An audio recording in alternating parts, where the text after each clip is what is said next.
Welcome to this recorded presentation. I'm so excited to have Jen Ogleby here from SOS Inc. in Emporia. She is a sexual assault victim advocate.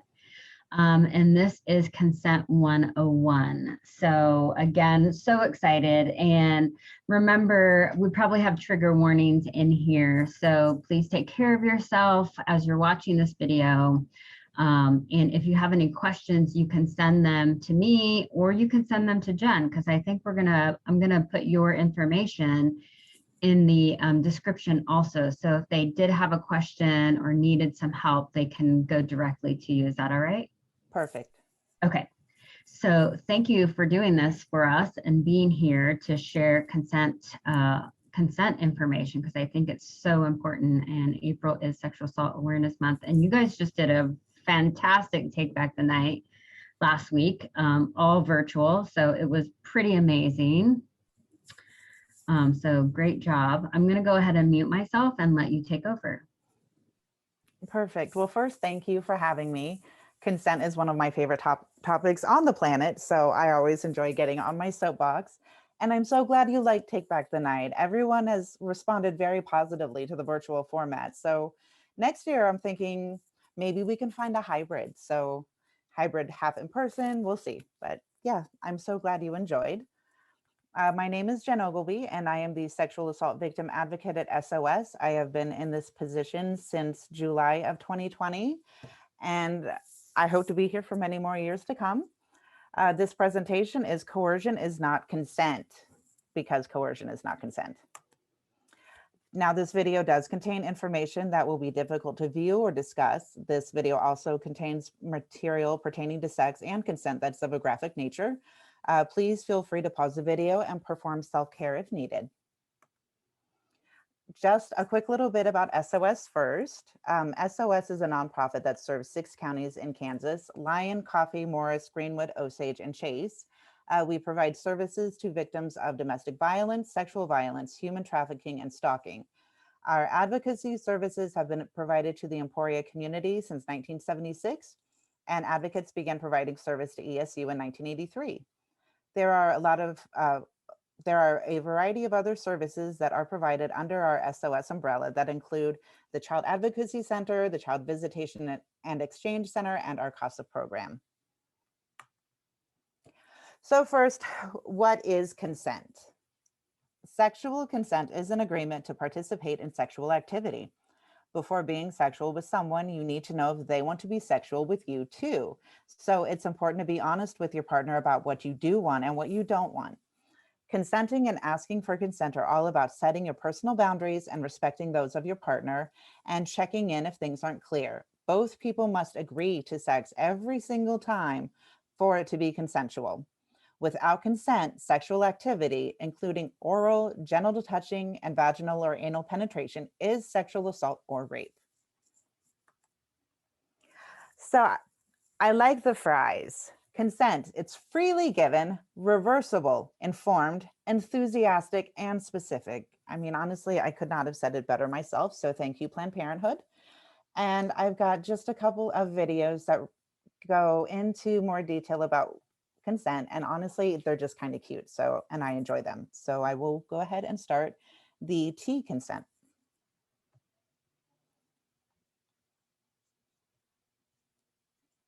Instead of initiating sex, you're making them a cup of tea. You say, hey, would you like a cup of tea? And they go, oh my God, fuck yes, I would fucking love a cup of tea. Thank you. Oh yeah, sorry Then you about the know they language. want a cup of tea. If you say, hey, would you like a cup of tea? And they're like, I'm not really sure. Then you could make them a cup of tea or not, but be aware they might not drink it. And if they don't drink it, then, and this is the important part, don't make them drink it. Just because you made it doesn't mean you are entitled to watch them drink it. And if they say no thank you, then don't make them tea. At all. Just don't make them tea. Don't make them drink tea. Don't get annoyed at them for not wanting tea. They just don't want tea, okay? They might say, yes, please. That's kind of you.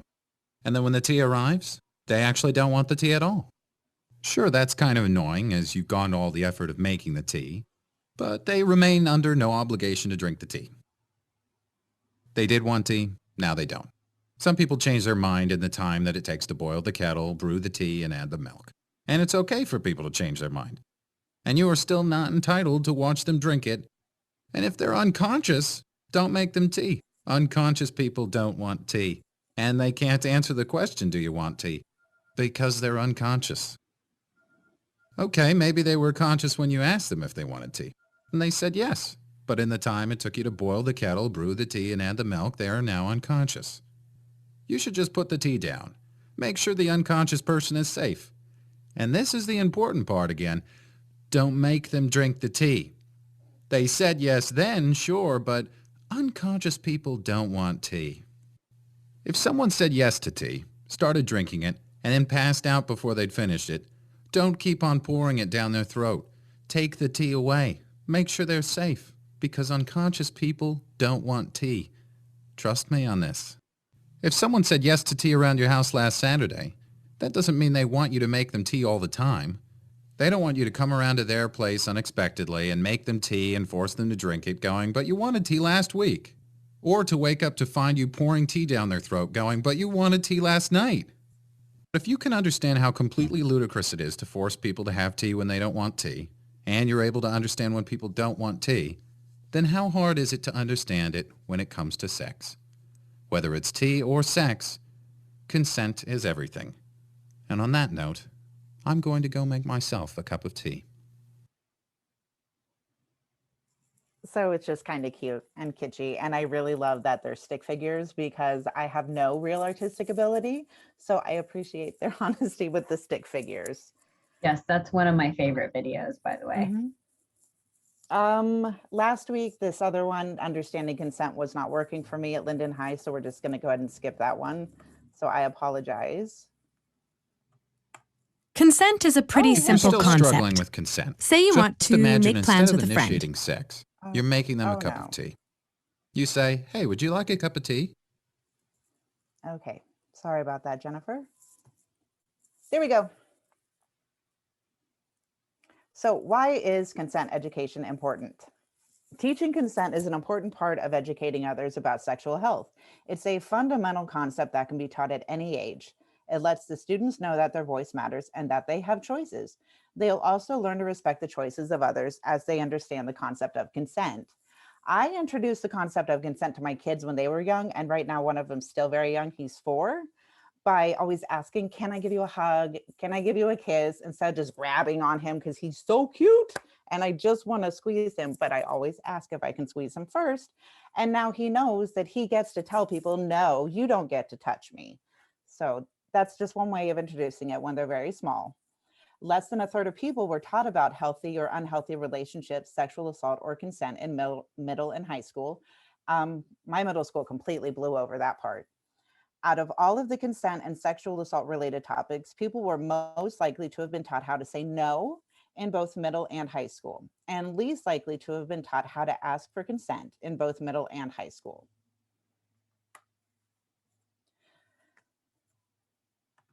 Education about consent is sexual assault prevention. In order to curb sexual violence, we need to teach young people how to talk about sex, including how to ask for and recognize consent.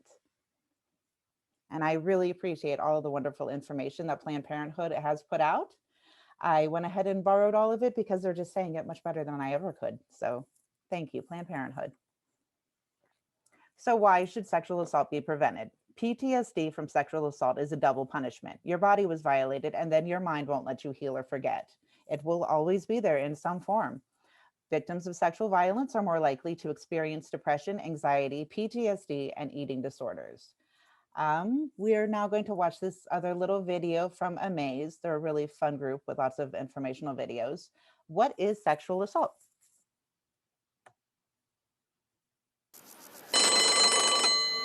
Hey Barb, what's up? I've never seen you this sad on Nugget Day. I don't care about stupid nuggets or stupid dipping sauces. But there's 3 flavors. 3 flavors. It's just Billy Squall asked me to stay after school for the 3rd time this week, and sometimes it gets a little too close. Squirrely Squall?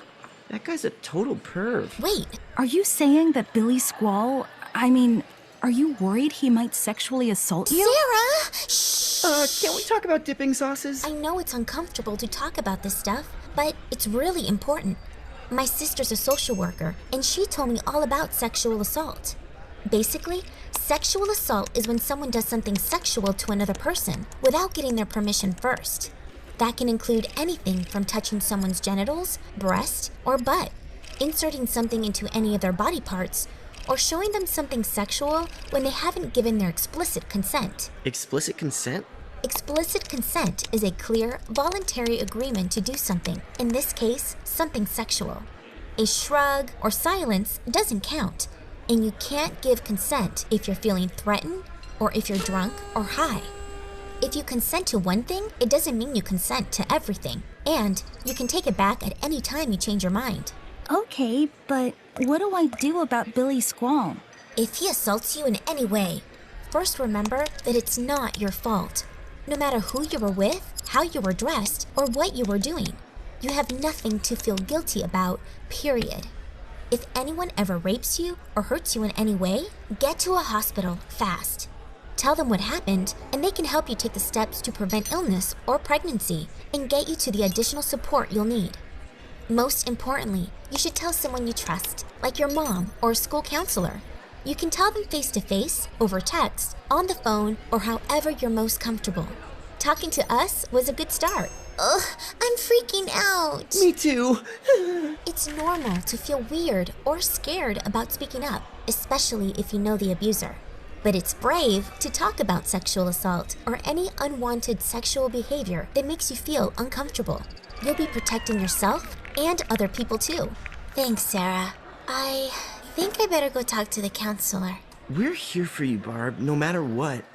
Here, take one of my dipping sauces. Just not the Szechuan.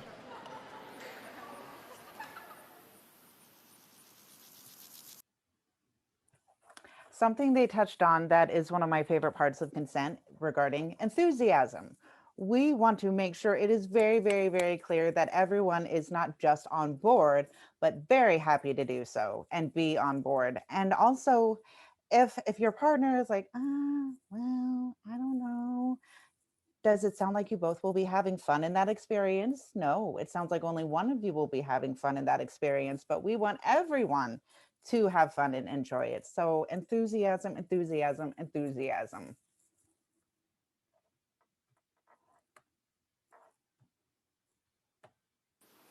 Ugh. After the videos, when I try to make it go to the next one, it just keeps restarting the video. Perfect, there we go. A few statistics. Between 20 and 25% of women will experience a completed and or attempted rape during their college career. Victims who were on a date when attacked make up 12.8% of completed sexual assaults and 35% of attempted assaults. 90% of attacks by an acquaintance involved alcohol. More than half of women attending college who have been attacked will not disclose their victimization to anyone. 30% of women in college who had been assaulted contemplated suicide after the incident. A few more campus assault statistics. Every 73 seconds, an American is sexually assaulted. So that's too many. 1 in 5 women will be assaulted during their college career. 1 in 13 men will be sexually assaulted in their career. 8 in 10 survivors knew the attacker. You are far more likely to be assaulted by somebody that you know and are close to, as opposed to some stranger in a dark parking lot. 4% of college sexual assault victims report the incident to the police or campus security. So that's only 4% out of 100. Top reasons victims say they don't report. 1, they didn't think it was serious enough to report. 2, they thought they were partly or fully responsible.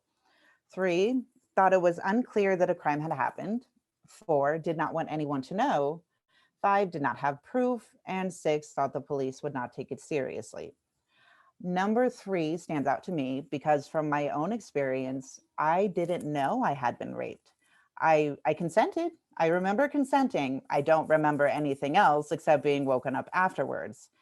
And that is when it happened. Instead of leaving my room, he did not. But I thought because I had that prior consent, that means I had consented. But the moment I went unconscious and could no longer say anything or stand up for myself, that's when it occurred. So that is why consent education is also so important. So you recognize and realize if something has happened to you, so you can best take care of yourself, take care of that situation in whatever way you choose. So here's a few ways to ask for consent, because it feels like it could be an awkward conversation, but it really doesn't have to be. And keep in mind that most of our language, 80% of it is body language. So if someone's, really turned to you, leaning towards you, active and engaged, that's a good sign. If they're this way and they're looking around and they seem very put out, maybe they're not really into it tonight. So how can we ask? There are many ways people can get together, from casual hookups to long-term relationships. Whatever the circumstances, consent is a normal and necessary part of sex. So when someone gives consent, they're giving permission for something to happen or agreeing to do something. Because of freedom of choice, everyone gets to make choices about what they do with their body. Think about how your actions might make someone feel and ask first so they have a choice. When to ask? Always ask before any type of touch and before escalating things. Check in early on, like before holding hands, to build a foundation of trust and open communication. Before you ask, understand why you are asking. Asking for consent is a part of sex, but it's about more than getting a yes or no. It's about opening up a conversation with your partner about what you do and don't want. These conversations show your partner that you respect them and won't make them do anything they don't want to do. Have conversations about sex in a non-sexual situation. So don't wait until you're in the heat of the moment to bring it up. Go ahead and have that conversation, what you do like, what you don't like. That's always a good conversation to have. Consider if drugs or alcohol could affect the situation. If you have taken drugs or alcohol, ask yourself, are you in a clear enough state to respect someone's boundaries? When you ask without expectation of how your partner will respond. Make it clear from your words, tone, and body language that you're okay with the answer no matter what it is. And if they are not okay with it, I would take a really hard look at that great big red flag. And I would have to go ahead and think, is this something I want to continue pursuing or no?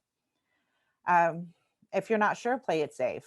If you aren't sure your partner is into what you're suggesting, err on the side of caution and don't go further. Just assume it's a no.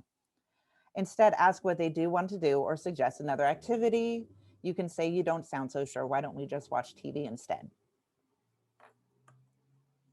Responding to their answer. If they say yes and your partner enthusiastically agrees, again, enthusiasm, and appears excited, you can move forward. Continue to check in to see with them to see if they're enjoying it and what you're doing.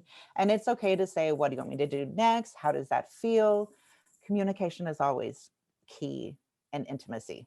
If they say no, accept their answer. Never try to convince or guilt someone to say yes when they've already said no. Don't make them live with that the rest of their life. Also, why would you want to be intimate with someone who obviously is not feeling you for whatever reason? Maybe they just met you. Maybe they're not ready, or maybe there's something about you pressuring them into sex that makes them not want to see you again. So back to enthusiasm. So if you were being asked for your consent, they want to know your true feelings. And I see this great big happy flag, like, oh, they asked. That's awesome. Stay with them. That's a good one. They want to know your true feelings. And if you're not sure if you can share your true feelings about what is happening, it might be worth thinking about why. Why are you having intimacy issues? If you say no, it can be tough to tell someone how you feel, especially if you think or know that's not what they want to hear, but it shows that you respect them and yourself. And you can say, thanks for asking, but I just don't feel that way about you. I'm not feeling up to that. Can we just cuddle? Or let's just keep doing what we're doing now. It is always okay to state your feelings. It is always okay to set a boundary. If somebody is upset you have set a boundary, it's not because you are bad in setting a boundary. It's because they need to learn how to respect boundaries. If you're unsure, maybe you're not sure if you're ready to do what your partner is asking, or you're just not sure if you're in the mood, it is okay to say no. You both deserve to have an experience that both people are 100% excited about. And if you say yes, be specific. Let them know what you're agreeing to and if there are any conditions. You can say, I'm into that if you have a condom, or I enjoy this, but I don't enjoy that. Keep the conversation going. Consent is an ongoing conversation. So continue to let your partner know what you do and don't like. You can also let them know if you need to stop or take a break. just some more fun statistics. I spent quite a bit of time on Pinterest finding all of these. Pinterest is a really great place for reference material. So of the undergraduate women who are sexually assaulted in college, 34% are physically forced, 57% are under the influence of alcohol or drugs, and then 4% are given drugs without their knowledge. Yeah, I have no tolerance for that whatsoever. And it's sad that that number is even as high as 4. On average, at least 50% of college students' sexual assaults are associated with alcohol use. And then 1 in 5 female students has been a victim of sexual assault or attempted sexual assault while at college. So that's 90%. That is just too high. These are fun. Causes of rape. Wearing the wrong shoes, no. Walking alone, again, no. Not carrying a whistle, again, no. But rapists definitely cause rape. Forced consent is not consent, even in marriage. Even in marriage, even if you have been together forever, you get to say no whenever you like. And it has been on the books in Kansas since the 1980s that just because you're married, you don't have to have sex. Marital rape is now a thing and has been since the 80s. Consent to one act is not consent to all acts, which is why it's important to have that I like this, but I don't like this conversation. And then this is a performance art piece down at the bottom. You can see she's laying down, asleep, covered in red Solo cups. If I can't say no, I can't say yes. And it feels very self-explanatory to me on this one. And really just this one simple picture makes a very powerful statement. So how can we support survivors of sexual assault? Because it is never their fault. Not if they're drunk or naked or wearing a miniskirt or veil or sex worker or LGBT or woman of color, it doesn't matter. It's never the victim's fault. Every victim responds to sexual assault differently, and sexual assault happens when a person decides to harm someone. It is never a victim's fault. Some victims may talk about it right away, while others may wait months or even years. It is important to support survivors, whether they speak out publicly or not. And I have had a couple of clients who have come to me and they are now in their 30s or 40s and are finally feeling okay enough to go ahead and start looking more into something that might have happened to them as a teenager. And so it's whenever somebody is ready, and you just got to be there for them, love and support them, remind them it is not their fault, and thank them for being open and honest and vulnerable. That's not easy. Thank them for their energy. I love this lady. She does this really, really great video on how to support sexual assault survivors, and it's from her own experience. So let's see what she has to say. Hey everybody, it's Jo. So today we're going to talk about what to say to your friend if she or he comes to you and says that they have been sexually assaulted or sexually abused. That can seem like a daunting conversation to have. These are not easy subjects to talk about, especially because we as a culture have kind of deemed them taboo. Actually, it's not that hard to support your friend if they come to you and they tell you this. There's a few things to remember. First of all, the fact that your friend has even come to you and shared this extremely personal information with you means that they trust you. Way to be an awesome friend. So how do you have this conversation? First thing is just listen. Really, I can't stress that enough. That is the most important thing by far. I can't tell you how many people interrupt or interject their own thoughts or stop you halfway. It is actually one of the most healing things to have someone just listen, because there's nothing that anyone can do to fix what's happened, but there's a lot that people can do to help. If you can listen to your friend's experience or story and say, I am so sorry, how can I help? Those words are so powerful. Asking the question of how can I help is really important for 2 reasons. First of all, because your friend is sharing with you an experience in which someone took all choice away from them. So when you are asking your friend, how can I help you? What can I do for you? You are putting all the power back in their hands. That is really empowering. That helps them feel safe and cared for and loved. It's really difficult to share with anyone that you've been sexually abused or sexually assaulted, and so the more that you can make your friend feel like they're not weird, they're not at fault, they're not doing anything wrong by telling you this story, the better that you are supporting them. Next, make sure that they know that it is not their fault. Every survivor I've ever talked to feels like it is their fault. If your friend mentions anything that might suggest that they are some way to blame, or even if they don't, make sure that they know that you know they did not cause this. They are not at fault for what happened to them. It is their abuser's fault and no one else's. If you repeat words like that, like this is not your fault, that will really go a long way towards their recovery. Thank them for telling you. Thank them for trusting you with this information, because as a survivor, it is really hard to talk to people about this, especially people you know and trust and have known from before. You don't know how people are going to judge you. You don't know what people are going to say. Oftentimes people have really negative responses that are damaging, and so by telling anyone this, your friend is taking a risk, and the fact that they have told you means that they trust you and that they're really putting themselves out there in a vulnerable position. The biggest thing is just to love them, support them, and be there. If you can do that, you're doing great. It can be hard to know if you should bring it up again after they've told you about it. And I think the answer to that is yes and no. If they want to talk about it again, talk about it again. And I would encourage you to open up that conversation. If someone has told you this information, they want you to know it, right? I know that sometimes I would tell people and then it would be out there and I'd feel really uncomfortable talking about it again, but I'd want to talk about it again.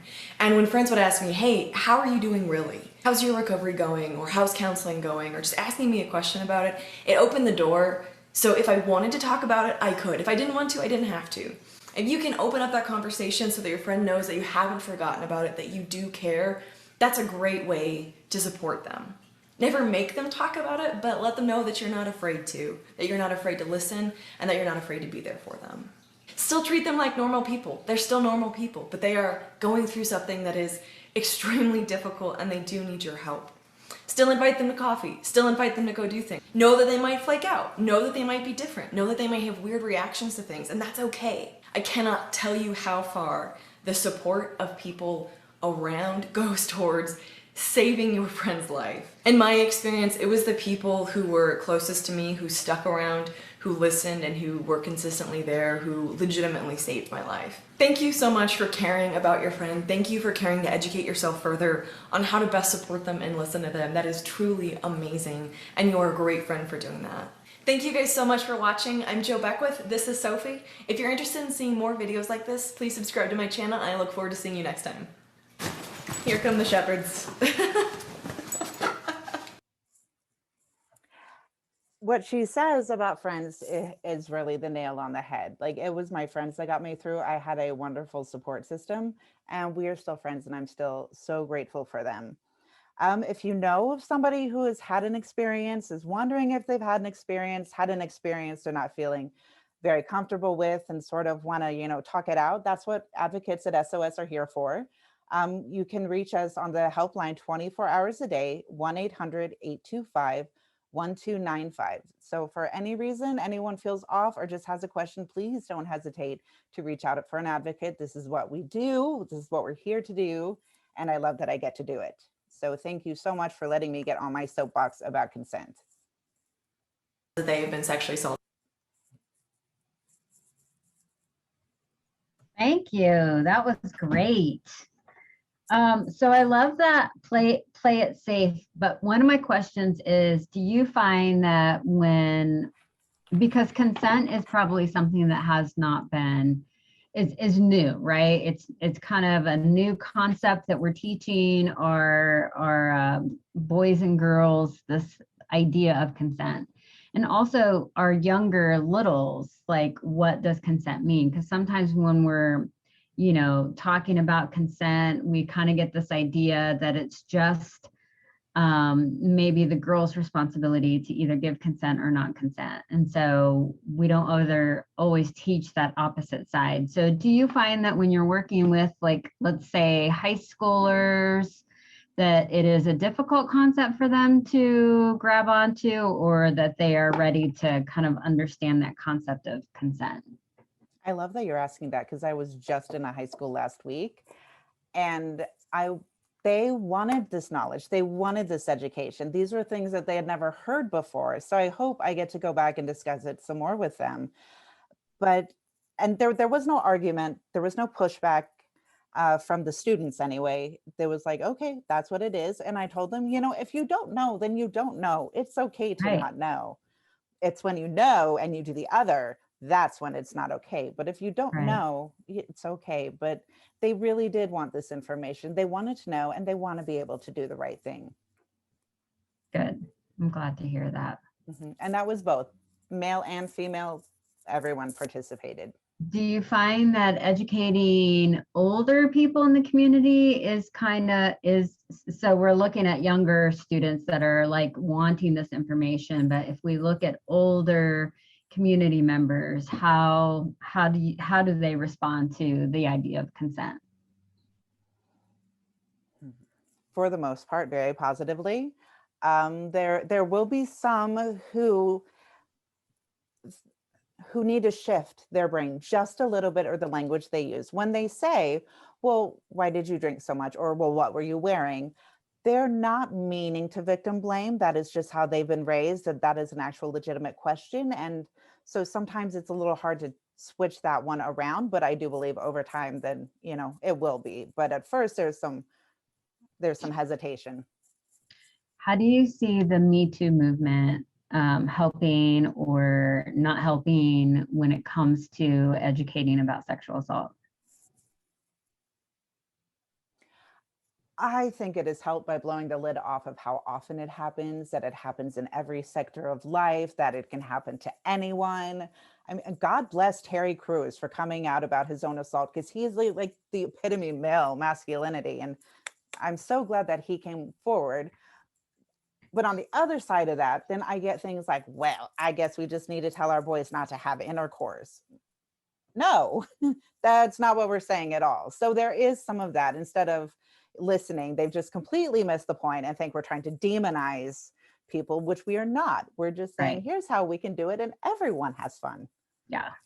It feels like it comes down to really, teaching communication, nonverbal, and just really being aware of what that looks like in the person that you're dating, or, and also I think, that big thing of, if there's alcohol or any drugs involved, that it does feel like for the victim, it's their fault because they put themselves in this situation. But hopefully we are kind of shifting that perception and thought process. And I love all the little videos that you put in, because the T1 is so simple. Like, it's so simple, and it is so simple. And it I don't know how it wasn't simple. I think people also sort of take it personally, like, oh, if you were saying you don't want to do this with me, this means that there's something wrong with me. And Right. maybe just the timing was off. They just want to get to know you better, but it's generally never as an insult. So Right. we just need to learn not to take something so personally, like, oh, well, this is definitely because me. It's not. It may not be. Yeah. And we need to learn to be okay with being rejected. Just accept it's going to happen, and you're going to have to be okay Right. with it. And it doesn't mean you're a bad person. It's fine. Yeah. Awesome. Well, thank you so much for this. It was a lot of great information. So I'm going to put the helpline. Can you just say the helpline again? 1-800-825-1295. Okay. And so that is 24 hours. Anyone can call at any time. There's always an advocate on duty. Okay. So just a little bit about, if someone has experienced a sexual assault, what do you suggest the first thing that they do? Don't make them go to the hospital.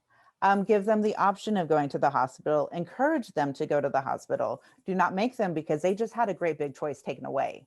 So if they would like to, then take them to Newman. Newman, when you get to the emergency room, let them know you would like a SANE exam, a sexual assault nurse examination. There's a private room that they have for that.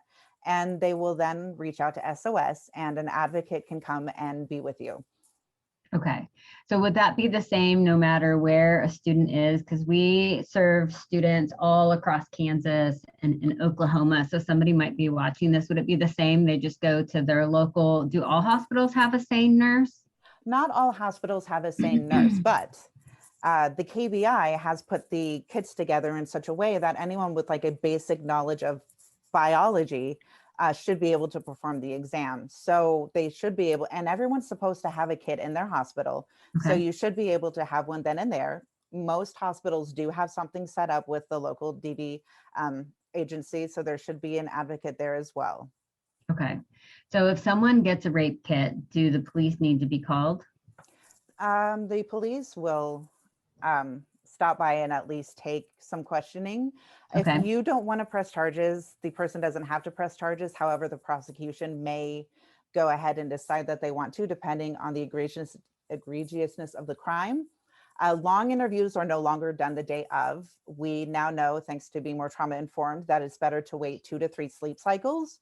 And so about 3 days afterwards would be the formal police interview. And that's, again, a great time to ask an advocate to just come hang out. We can just be there to be emotional support, or just making sure that everything is done in a trauma informed way. And also, I like other people at my doctor's appointments because I always miss half the information. So then between myself and my friend, I know what happened. Right. So sometimes it's good to have 4 ears instead of just 2 listening. I'm glad to hear that they are finally now doing that. Mm-hmm. And once COVID is over, I'm going to be pushing that on the smaller hospitals more, that these kits are done so anyone can do it. You don't have to be certified. It's preferred, but a test kit is a test kit. You don't have to put your name on it either. The KBI will keep it as anonymous. They'll give you a number and they will hang on to it for up to 5 years. Awesome. So if someone has experienced a sexual assault that happened years ago, but now they're like, I want to start working through this, or I remembered something, what do you suggest they do? Reach out to a local advocate. That's when I like to sit down with people. I just listen to their story, whatever they're willing to share with me. I don't push. Whatever they're willing to share, I try to get to know them. And I try to give them several therapeutic and healing options. Also resource material. We've got some pretty great books that I just sort of hand out like candy. Some people I can tell right away, talk therapy and traditional therapy is going to work for them. Other people, I'm like, I can tell that a more holistic method is going to work. So I refer them to you. Hey. I'm like, check out Heart Center Love. For me, it's been a mixture of the two. Uh-huh. Cool. So it's just getting to know them and what they're going to respond to best. Yeah. And it might be different today as opposed to a year from now, and what they need. So I think it's really important that we let people know in their healing, wherever they are in the process, they're exactly where they need to be and will have the things that they need, and can always go a different route. You have to just kind of try the things that are working in the moment. And then when they need to change, we can change them. And so something that I always encourage people. Okay. Well, thank you so much for this. It's such great information to have all together. Is there anything else that you would like to share before we close? I'm going to think of 20 things as soon as I shut my computer, because at the moment, no. But if I think of something, I'll send you an email. Okay. I just want to say, it's important for everyone watching, most places are going to have advocacy centers, a domestic violence, sexual assault center. There's national centers, there's state centers.